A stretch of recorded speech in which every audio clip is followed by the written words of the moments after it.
We are back with a Fox News alert. Brand new details this morning surrounding Jeffrey Epstein's apparent suicide. Yeah, the autopsy reportedly showing broken bones in his neck, raising more questions about his final cause of death. Fox News contributor Andrew McCarthy served as Chief Assistant U.S. Attorney for the Southern District of New York and had defendants in the same jail at one time or another. He joins us right now live. Andy, good morning to you.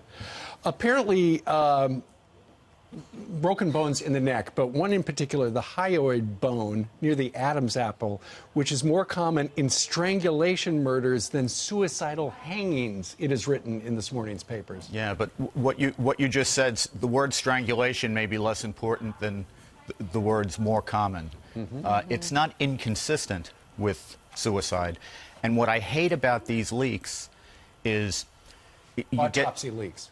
Any kind of leaks about investigations where people cherry pick what facts that they want to put out under circumstances where we know in most investigations we need to have a comprehensive understanding of everything, and you can put too much or too little emphasis on individual facts. To me, I would want to know if they actually had video of the common areas of the jail and they could tell whether someone else was able to get in and out of the cell.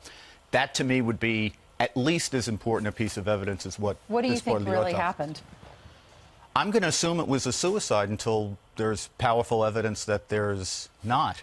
That's what it looks like to me, and I think there's gross incompetence here, and unfortunately it's not surprising incompetence. That particular institution has not got a great reputation even in federal circles. Andy, what I want to see is excuse my using this phrase as a lead into your next segment, a John Durham type investigation where everybody that is investigating is non-partial, bipartisan. I want the cleanest thing in the world to investigate this just so that as Americans we can feel confident and know what happened. Is that realistic?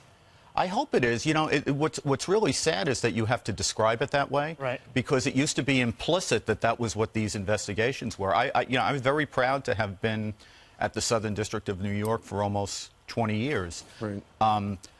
I think we would have taken umbrage at the suggestion that investigations were any other way. But you know, this is the world we're talking about it because it's now. fascinating. We want to know what happened within that jail cell. But ultimately, we have to remember the victims. All these women that are claiming that he sexually assaulted them at an early age when they were minors. What happens to them? When do they get justice? Well, you know, Ainsley, the thing I think we can take heart from is that Attorney General Barr has been very clear that this case is going on, this investigation is going on. One of the things that was notable reading the indictment is that the first charge is a conspiracy charge, so that he is not the only, or he was not the only person who was alleged to have been at the root of this abuse. And Barr says this is going to continue. So it's going to continue in the criminal context. There's going to be civil litigation, and I think the victims will get justice. Andy, let's talk a little bit about your brand new book. It's available everywhere right now. It's called Ball of Collusion, the plot to rig an election and destroy presidency. You write in the book, there was no collusion between President Trump's campaign and the Russians, but there was collusion between... Well, I think that the Obama administration put the law enforcement and intelligence apparatus of our government in the service of the Clinton campaign. So the collusion was between Obama and Clinton? Yes, and it was the use of these counterintelligence powers and law enforcement processes in our political process, which is never supposed to happen. But it did, according to your book. Well, I tried in the book to not make assertions that I couldn't back up, and I think it's pretty richly footnoted and corroborated, which is more than you can say for, say, the dossier. Why did you write the book? What was your inspiration? Well, you know, I started out having covered a lot of the Clinton emails case and the Trump-Russia case, and what bothered me was the difference in the quality of justice that was afforded. I don't think any objective person can look at those two investigations and say the same quality of justice was afforded to each. But the other thing is, I think I was essentially wrong about something I felt very strongly about at the beginning. I told people that there was no way they would take an uncorroborated screed of political opposition and take it to a federal court to get a surveillance warrant. And I told people they were crazy to think that the FBI and the Justice Department would ever do that. So I wanted to know, why was I so spectacularly wrong. And I think the answer is, in every investigation, the investigators always think that their bad guys are the worst bad guys in the history of bad guys. And what you always need is the adult supervision of leadership, headquarters, whether it's at the Justice Department or the FBI, to police the inevitable tendency people have to push the envelope.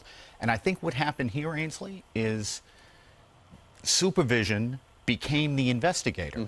And when they pushed the envelope, there was nobody there to tell them no. Right. Andy, how high? I saw the president answered a question up on Capitol Hill from a reporter about how high he thought this went in the Obama administration, and he said, I really shouldn't answer, but you know what I think. How high do you think it did go? Steve, these were counterintelligence investigations. They're different from criminal. Criminal investigation is the vindication of the rule of law in judicial proceedings. Counterintelligence investigations belong to the president. They're only done for one reason, and that is to gather intelligence so that the president can carry out his national security responsibilities under the Constitution. So any counterintelligence investigation is the president's investigation. This goes to the West Wing. It goes to the president. That's the way it's supposed to work. If it's not working that way, then it shouldn't be a counterintelligence investigation in the first place. But here we don't have to speculate because there's plenty of indication that President Obama was informed and knew exactly what they were doing. Holy cow. Wow. All right. Got to read this book. It's available everywhere. It's called Ball of Collusion. Thank you. Andy, thank you very much. Thank you.